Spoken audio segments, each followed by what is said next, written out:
You're listening to the Infinite Banking Mastery Podcast. Did you know that you could build a tax-free pool of wealth that's liquid and accessible all your life while building your retirement nest egg? Gain full control of your financial future and stop relying on the government and banks. The wealthy have already discovered this wealth-building secret. Now it's your turn to get financially secure without following the conventional wisdom that keeps you in debt to banks. Now here's your host, Valerie LaRocque. Hello, everyone. Welcome to the Infinite Banking Mastery Podcast. Thank you for being here. As I record this podcast today, it just so happens to have been 4th of July, just a few days ago. I hope that you all had a wonderful Independence Day with your loved ones out there enjoying however you celebrate. I hope that it was great for you. Today, I wanted to talk about frequently asked questions. And I want to do this in like a series. I'm going to start with part 1 because there are a lot of questions, and I'm going to just go ahead and do different podcasts where we are covering frequently asked questions. So the first frequently asked question I would say that I get all the time is from people who know nothing about infinite banking and are wondering what it is. So they're just asking, what is infinite banking? Now, this whole podcast has been about infinite banking, but I thought I would try to put it more simplistically for those that are still trying to get a grasp of it or have family members or friends that they're trying to explain it to.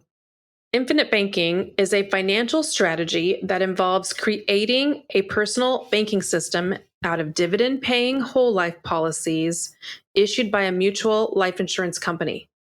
Oftentimes, the system over time is comprised of more than one policy. To put it more simply, what we're doing is building a pool of cash that's guaranteed to grow even as you're accessing the funds. A pool of cash that you can borrow against, income tax free, and be in complete control of those loans.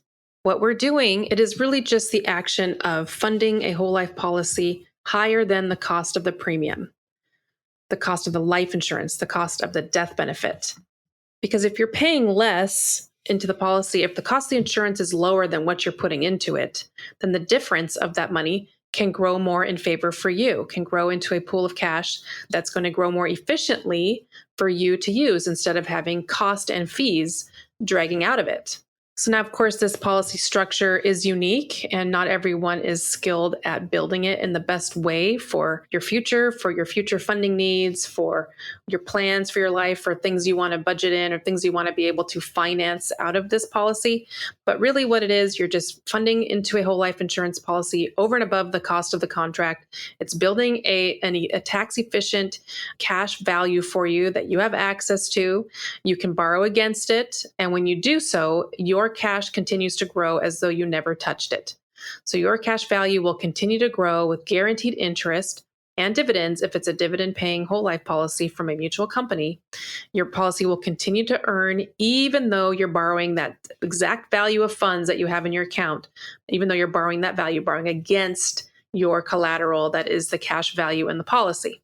And the ability for that account to continue to grow without any interruption because you're not pulling the funds out, you're borrowing against it, is very, very powerful. It is able to really experience the magic of compounding growth with no interruption. That is a big deal, and it makes a big difference over time. But the idea of infinite banking goes even beyond that. And it encompasses paying yourself back, treating yourself like a real bank, borrowing funds like you would any other bank, and paying yourself back with interest. And by doing these actions, you will end up so much better off in the long run. You will have a large pool of cash, maybe more than one policy, and then you will be able to use those funds for financing needs all throughout your life for whatever you may need. You'll have access to the growth within that policy, the earnings, income tax free, and you'll be able to use it again in your retirement. Again, there are other benefits that you can access along the way if there's other needs, a critical illness, a chronic illness, a terminal illness, but also you'll be able to use the funds in your retirement years and then leave a tax-free death benefit to your loved ones. The infinite banking concept is a foundational strategy that gives you a place to house your funds in a much more safe and efficient way that's going to do way more for you than a bank account. And whole life insurance, again, is an asset. It is a cash flowing asset. So it's not an investment. Investments can lose money, remember, so we're glad about that. but it is a cash flowing asset that we can utilize as a safe place to house dollars and then build a system from which we can finance our own purchases, allowing us to have a place where we can access cash tax free and also where we are in complete control of our loans. That is also a very significant, awesome feature of the infinite banking concept, is to have control of your loans. In addition, many people use this system for financing other investments, very oftentimes real estate, but also any other investment that a client really is passionate about. So it's just a holding tank. It's going to do better than any other type of holding tank, and it's going to leave a lot more benefits for you, your loved ones. Let's face it, it's amazing. By utilizing the infinite banking concept in the correct way, funding it well, paying yourself back with interest, it oftentimes can blow actual other investments out of the water. So again, that's why I am so passionate about teaching it. I love it. And so let's move on to another question. Am I too old to start a life policy? A lot of people will think, oh, I'm too old for this. I mean, I guess the question is, when are you too old to keep control of your cash? Or when do you feel you'll be too old to have control of your cash? I feel like most people would like to have control of their cash for as long as they're alive. But certainly the younger you are, the better the numbers will be. But there are techniques that we can do to help the cash become more efficient. It will depend on your health rating a little bit too, but there are things we can try to make sure we have that cash as efficient as possible, that we build it in such a way that your policy will be as efficient as possible. So what's too old? I mean, it just depends on your goals, what you want to do with the policy and what the funding looks like. And then we will just talk it out to see if we can address those goals, if we can design a policy that will look good, that you'll be excited about. Certainly though, when are you too old to be in control of your cash? You probably wouldn't think that you would be too old at any time. The question really is, when do you think you don't want to be in control of your cash anymore? How long do you want to be in control of your cash? To what age? Now, there are actual cutoff ages.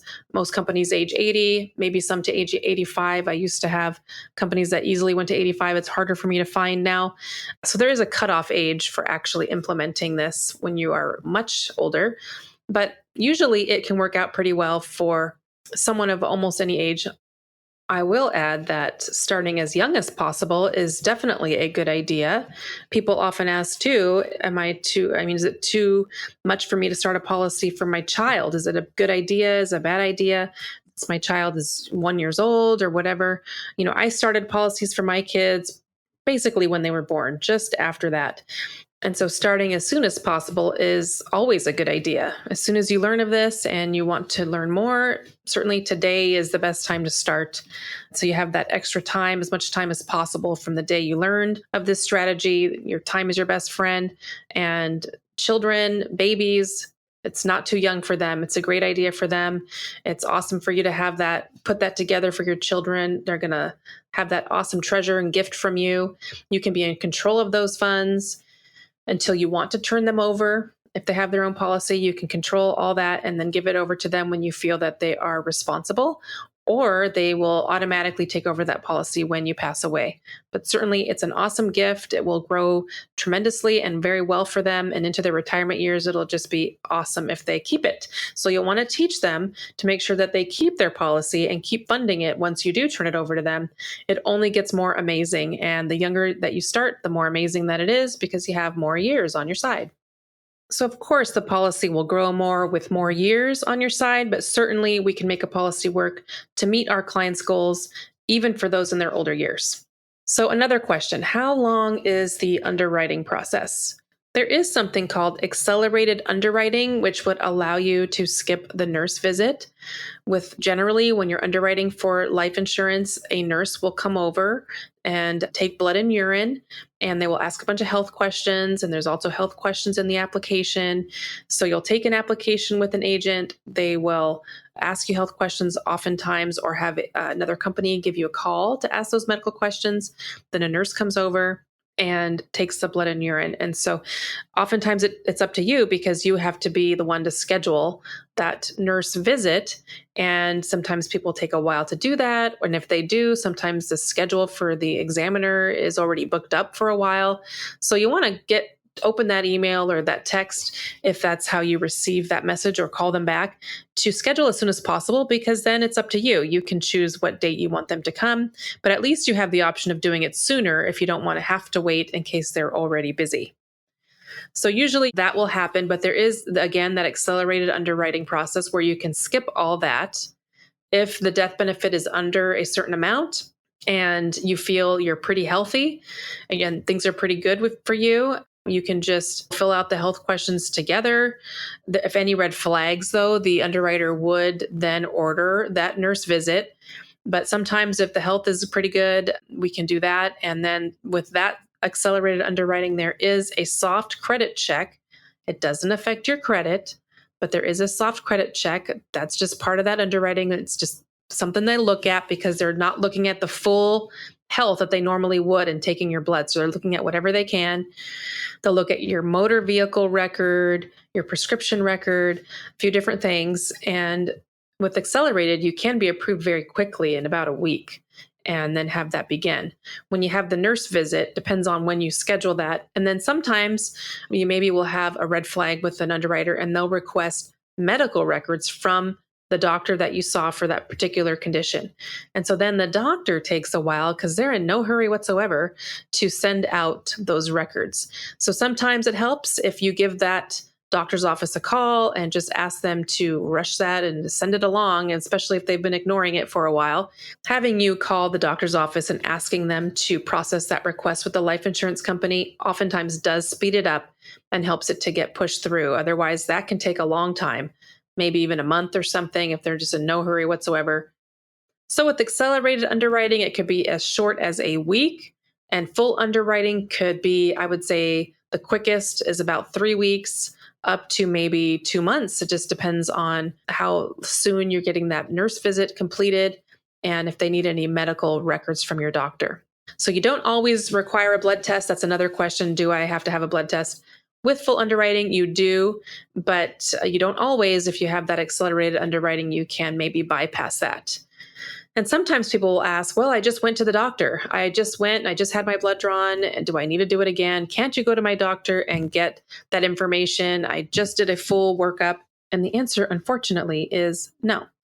No, they don't really care. They're happy that you're going to the doctor and they're glad that you're taking care of your health by making sure you're doing okay. But that is not sufficient for the company. They will want their own third-party lab company to come out or meet with you, or you can find a location nearby and go to the company yourself if you don't want the nurse to come to your home or your workplace. But they do want that third-party company to complete the lab work. They will not accept whatever was just completed at your doctor's office or for you to go there instead of the lab company. No, they're going to want to use their own examiners. Okay, well, that was a handful of frequently asked questions that I hear all the time. There are certainly more than that. I will go over again. I will do this in a series so that I'll cover some more questions at another time. I hope this was helpful. I hope that you were able to have some of your questions answered, or that this helps you answer questions to a loved one who's wondering the process. As always, if you would like my help to put together a plan for you and or your family members, please reach out to me at Valerie@alphaomegawealth.com. I hope this next week is good for you and that you're enjoying your summer. I'll talk to you in a week. Take care.